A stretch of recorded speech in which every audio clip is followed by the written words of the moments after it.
Hi guys! For this video, mag-unbox ulit tayo ng item from Amazon. So, bago natin buksan tong item na to, para sa lahat ng bago, please do subscribe and like and hit the notification bell para updated kayo sa upcoming videos ko. Thank you! So, buksan na natin.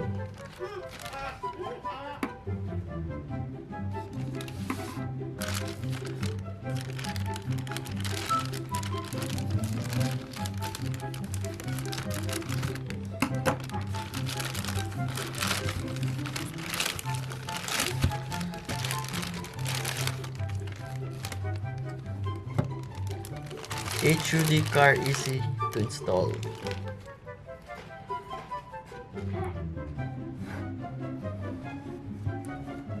Head-up display car.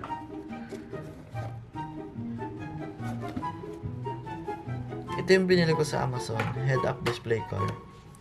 Kasi may kwento kaya binili ko to eh. Last week, nagdadrive kami pupunta sa isang lugar dito sa UAE. Tapos medyo mainit kasi dito eh. Umabot ng 45 degrees nung tumatakbo kami. Then after siguro mga 30 minutes o 45 minutes driving, siguro at 100 km per hour yung speed, bigla nag-overheat yun sa sakyan ko. Kaya napabili ako nitong head-up display car. Kasi yung sasakyan ko, wala siyang gauge para sa coolant temperature. So itong head-up display na to, ito yung magbibigay ng ito yung magpapakita ng mga degrees, kung ilang degrees na yung coolant ko. Makita pa rin dito yung speed ng sasakyan at marami pang iba. Tara, unbox na natin tong head-up display car na to.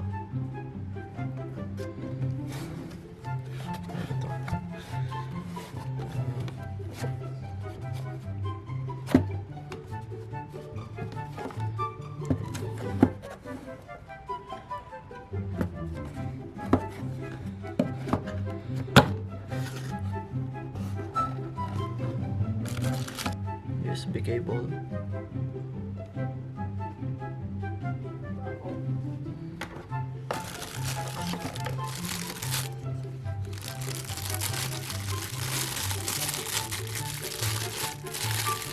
Ito yung ikakabit mo kung pwede siyang ilagay doon sa may windshield mo. So, pwede mo siyang idikit doon.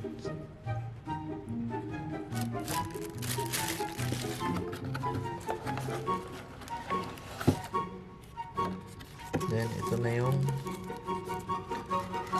head-up display.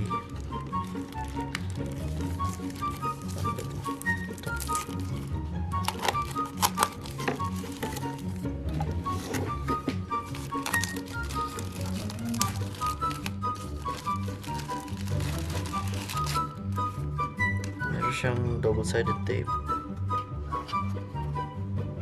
Tapos ito na yung display mismo. Mamaya tetestingin natin to sa sasakyan ko kung gumagana ba siya. Titingnan din natin kung makikita natin yung mga coolant temperature. Yun. At saka may madami itong klaseng display na iba't ibang klase. Kung alin yung mga gustuhan yung display, yun ang gagamitin. Yun ang pwede natin gamitin. Tapos ito, LED yata to. Ilaw lang to. May 3 button siya. Tapos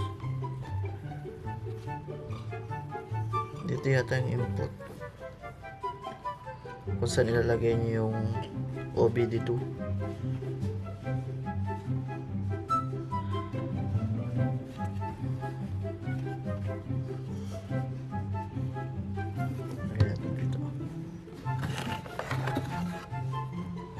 Then ito na yung OBD natin. OBD cable.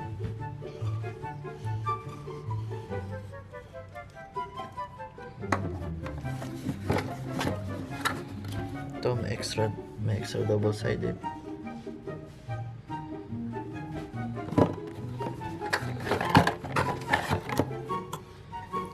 Ito ginagamit kung saan ba ito pwede gawin? Ito alam ko para ito sa mga sikits kung saan yung pwesto yung wire sa gilid, pang kot-kot ba. Then may kasama siyang screw, tawag dito, positive screwdriver, then manual.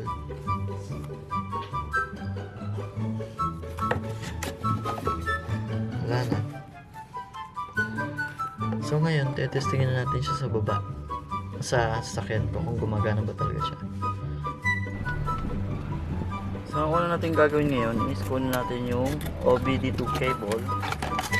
Ikakabit natin dun sa ilalim ng sasakyan ko. Ito yung OBD port. Yan yung OBD port. So kunin natin yung cable. Nakita nyo ba guys yung OBD port? Yan. OBD port.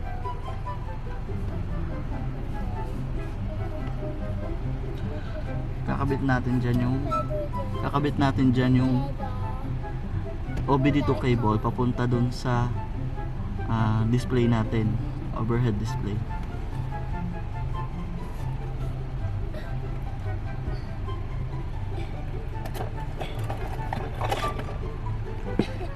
So ito yung cable natin, OBD. Sasalpak lang natin siya dyan. Salpak lang natin to dito.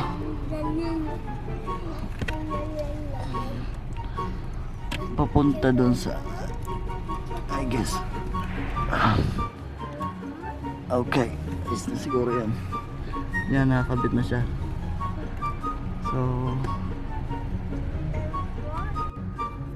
So ito yung display natin. Sasalpa ko na yung cable sa likod. Oh.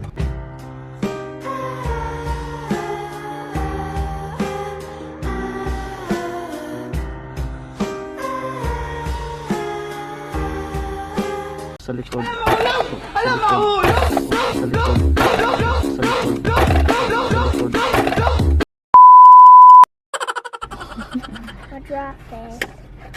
Sasalpa ko na yung cable sa likod nitong display.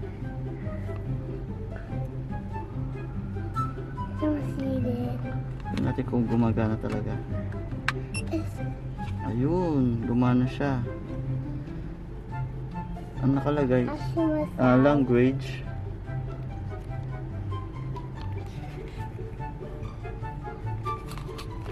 Tapos may ilaw pa pala siya sa baba. Oh. I see it. Then, okay. Yung gitna yung okay. Okay yung gitna.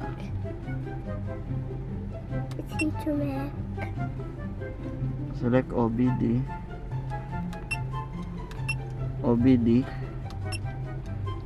Ito yung voltage ng ating baterya ng sakyan. Okay. Ayan, pagka-on nyo, lalabas yung voltage, diba, ng sakyan nyo. O yung baterya ng sakyan nyo. Voltage ng baterya ng sakyan nyo. Ito yung magiging kasunod na ilalabas na yung i-open nya. So dito kung mapapansin nyo, meron siyang display. May 10 tong iba't ibang klaseng display.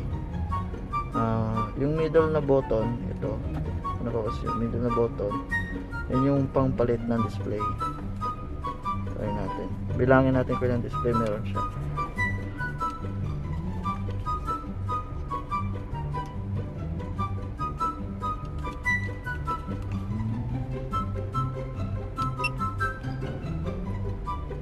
Pangalawa to, 2,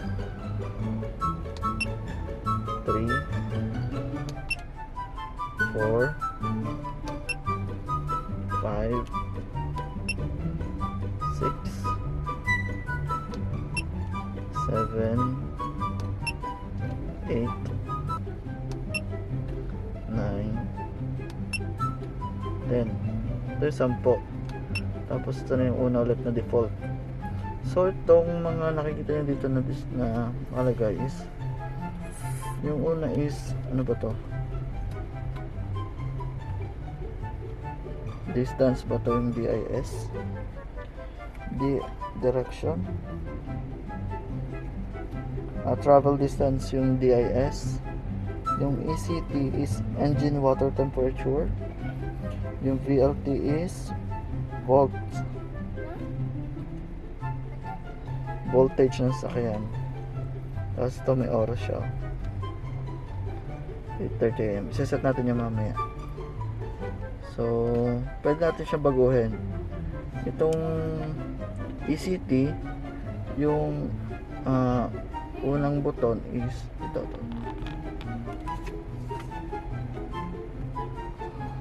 Yan yung unang buton. Unang buton sa kanan. Yan yung pampalit na sa pakalawang ECT. Ito sa ECT. May siyang RPM, yung engine speed, tapos yung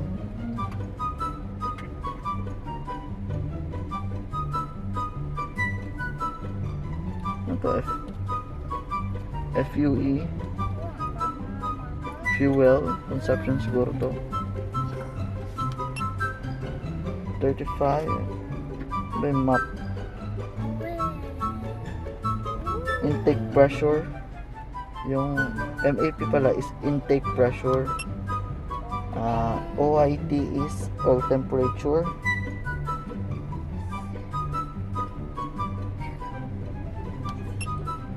Tapos yung AF, air fuel ratio. Hindi ko masyado alam to. TCP, turbo pressure. Wala man turbo. May turbo ba ang sakyan ko? Hindi ko sure kung may turbo ang sakyan ko. Honda City 2014 nga pala ang sakyan ko. Quiet baby. PSI is turbo pressure. Siguro may turbo ang sakyan ko. Kilometer per liter yata ito. KML.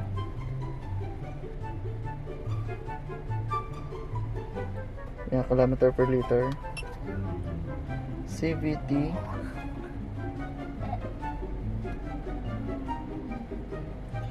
Dial box pressure. Dial box temperature pala yun. ELD, engine load 30, 43.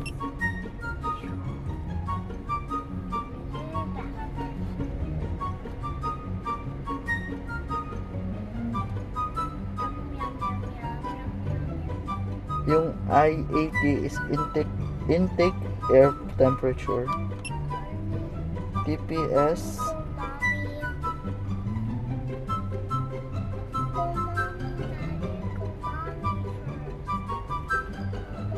is throttle. Siguro try natin throttle. Ayun, mataas kapag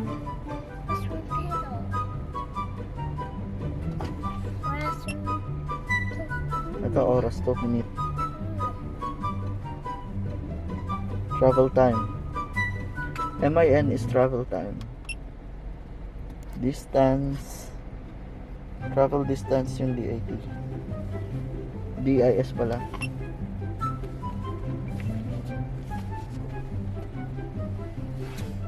Yan, voltage ng baterya nyo. GPS, ASL,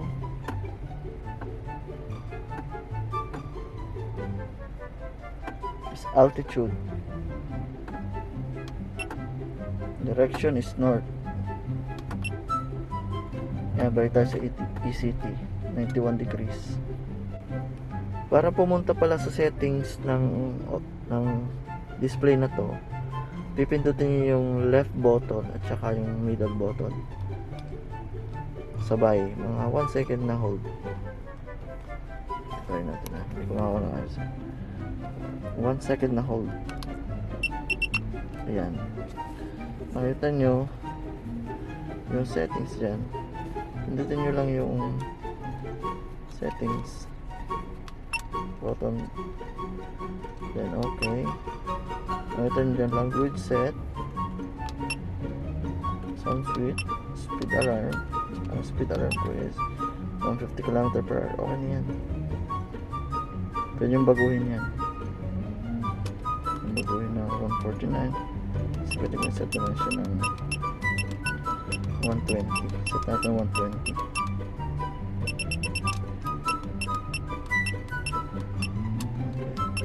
Ayos na yun. Coolant alarm 120 degrees. Okay na siguro yan. RPM alarm. Hindi natin baguhin yung RPM. Battery alarm. Speed adjust. Speed offset. Huwag natin baguhin ng mga yan kasi delikado baka may bago tayo. Hindi natin alam, di ba? Fuel adjust. Brightness. Ito yung brightness ng brightness ng display. Kung yung baguhin. Sa akin naka 8 eh. Pero may auto naman dyan. Depende sa inyo kung anong trip nyo liwanag. Pero 8 na para mas maganda. Okay, atmosphere. Hanapin natin yung time. Change time.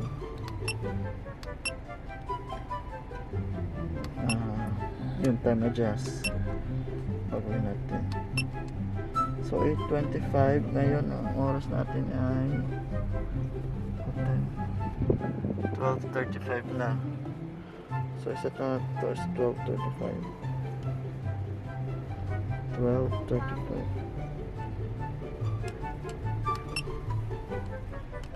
12.